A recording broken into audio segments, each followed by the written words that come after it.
master your emotions, master your spiritual, master your leadership, you'll be able to master relationships. If two people come together and they are not individually whole, then eventually it'll come out and spill out into a space that's supposed to be safe. It's another session of Transformational Truth.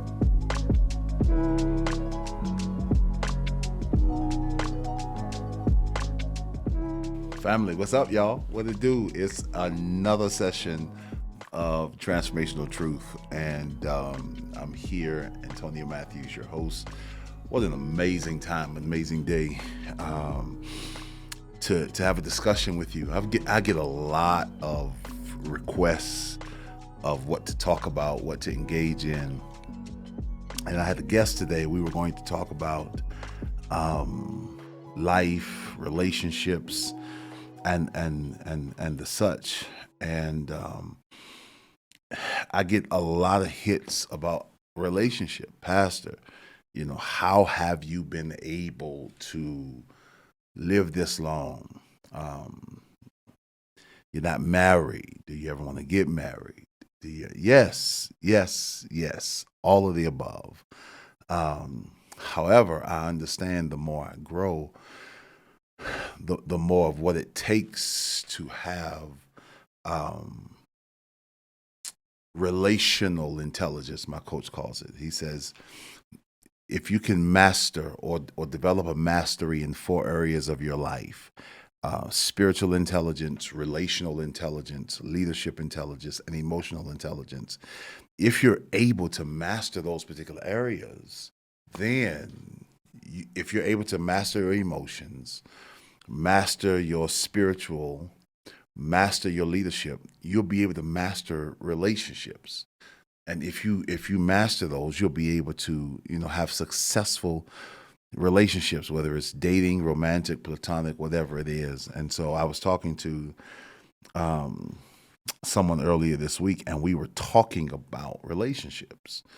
And I said to them, I said, the reason why a lot of relationships don't work is because we live in a culture where we like to copy what we see before we know that which we see or the content of that which we see. And so I see a lot of people who deem public relationships as goals, like, oh man, I want my relationship to be like that. I want my relationship to be like this. However, you don't know the struggles or the dynamics of what it is. Like, everything I see is not everything that is. And a lot of people want relationships, but relationships are not working because a lot of people are not building themselves. So a lot of people come into spaces of relationships without addressing brokenness. All of us are broken and bent in some way, shape, or form. All of us has something within us that if it continues to go unaddressed, then it will cause us to mismanage our relational intelligence, our relationships. And a lot of times people are trying to come together without doing the work it takes or that it is needed for their individual person to come together in wholeness. And and so people ask me all the time, so what's a key component so that I can have a successful relationship? I said, number one, you've got to address the brokenness within. Because if you don't address the brokenness within, you will perpetuate that brokenness onto somebody who had nothing to do with it. You'll perpetuate that brokenness, and you'll perpetuate your feelings, and you'll perpetuate everything that you have not addressed onto people who had nothing to do with that space in your life. And a lot of times we go into relationships hiding what we should have addressed. And then when it comes out, we end up hurting people who had zero to do with why we are broken. I was teaching this class on clarity, and one of the principles was that sometimes God will remove you from a space that perpetuates your brokenness, not caused it, but enables it. Because sometimes, we're in a space where people love to see us broken, and they perpetuate their brokenness, and they perpetuate it, and they encourage their brokenness. He says, I've got to remove you. He says that there are people who are not responsible for your brokenness, who are not the cause of your brokenness, who are not the cause of your dysfunction, who are not the cause of your pain. However, they are not perpetuating your healing. They're actually encouraging your dysfunction.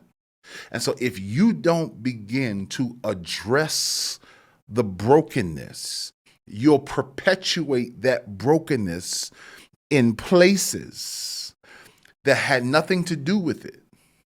And then you'll start looking through the lens, or looking at people through the lens of that particular brokenness.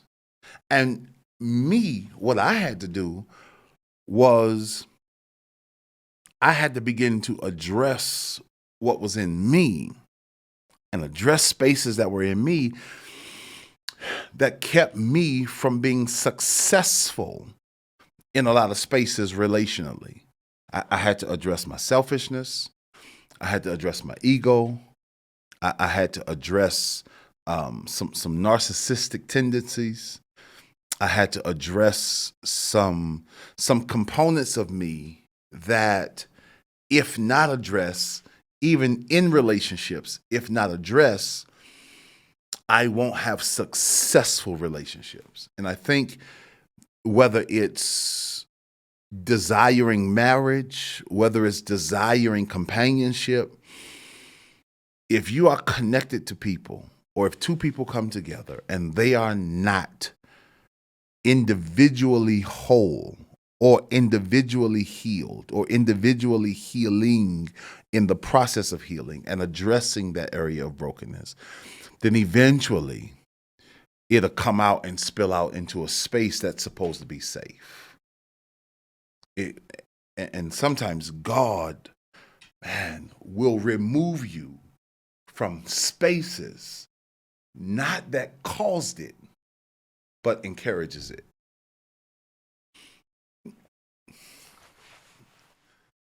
There's a text in Mark chapter 8 where there's a guy that's blind. He says, Jesus, what do you want? He said, I want to see. And Jesus takes him away to perform his healing. He says, in order for me to take you through this process, I have to remove you from a space of people that loves to see you blind. Come here.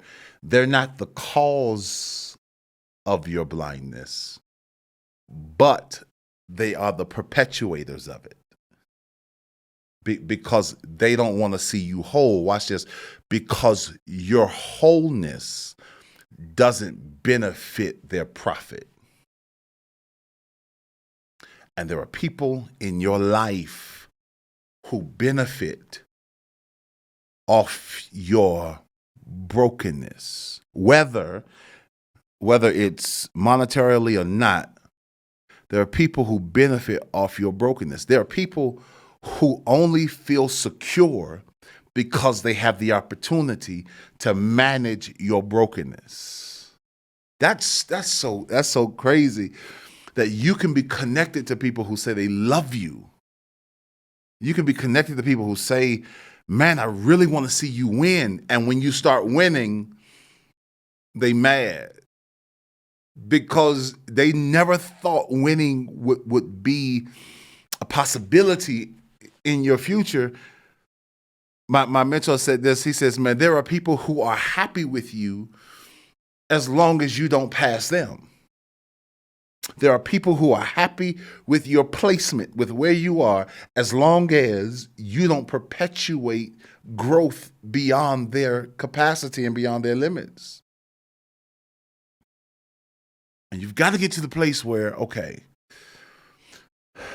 If Jesus is removing me from a space so that I can get restored, hear me, because I mentioned this the other night, that he removes you to restore you.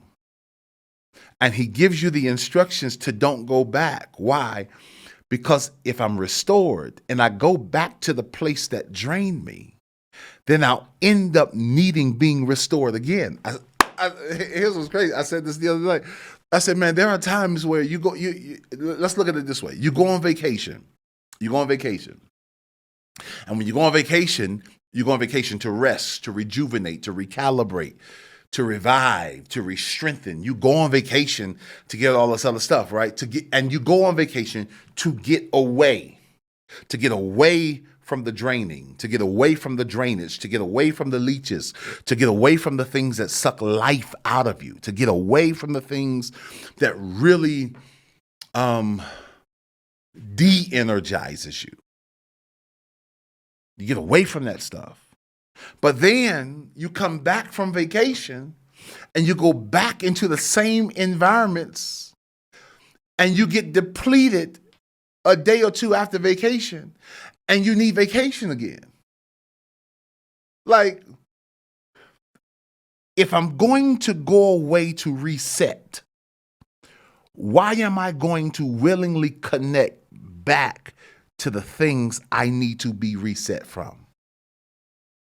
And Jesus told him in Mark 8, he says, listen, I'm going to restore you over here because I'm going to get you away from the things that take stuff away from you. I'm going to get you away from the things that really don't know how to manage you. I'm going to get you away. I'm going to restore you. And here is the instructions. Don't you make the choice to go back. Because if you go back, you're going to need me to restore, revive, re-strengthen all over again. And many times, we have to continuously be restored because we don't set up resistance or boundaries in our life that keep us from spaces that continuously drain us. Continuously. And I'll close with this. I say there was a time in my life, and I'll say it this way. There was a time in my life where I disconnected from that which was close to me, whether it was family, whether it was siblings, whether it was mom. I disconnected because I had to disconnect because every time there was an encounter, it was always something contentious. It was always something that really brought contention out of all of us. I'll say it this way.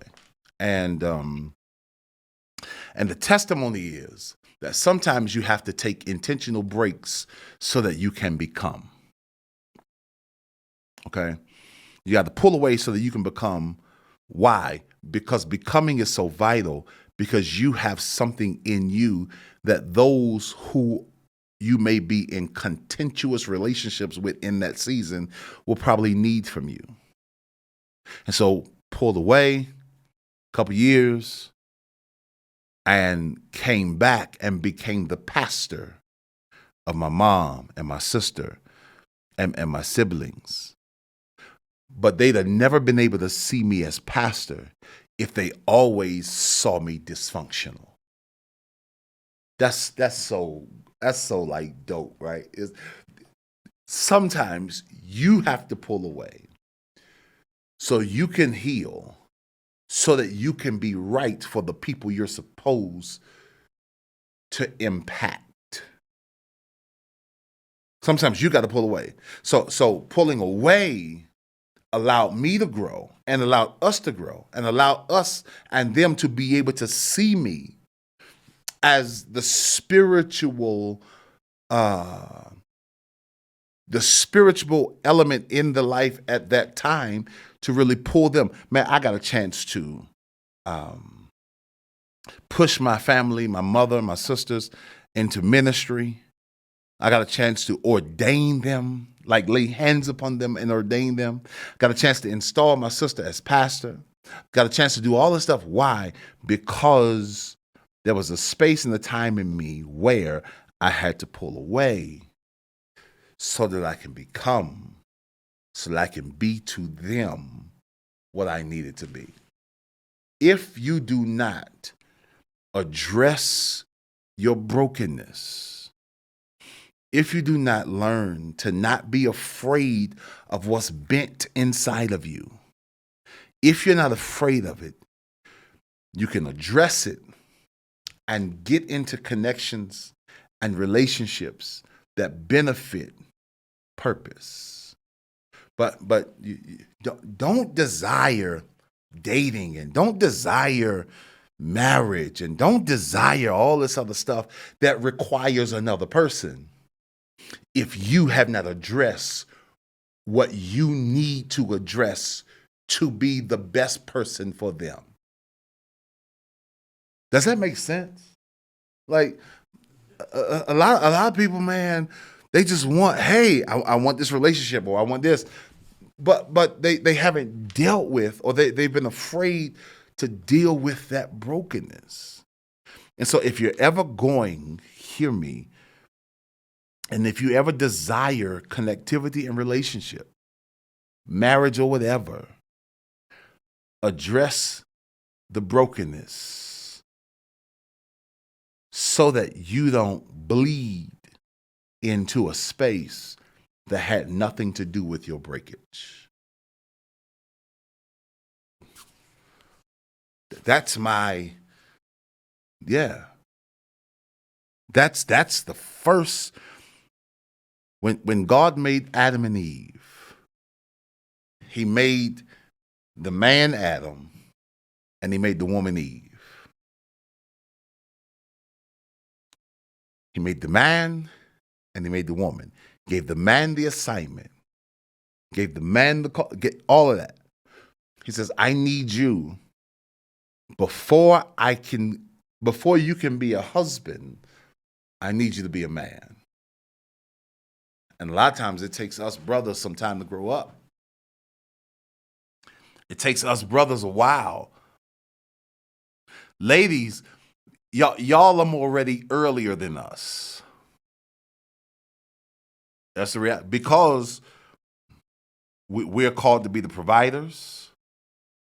I mean, and so it makes no sense if we can't provide for you to connect with you. And so it takes us a little bit longer because the standard is like, okay, I need to be able to take care of who I love. And you got to address whatever.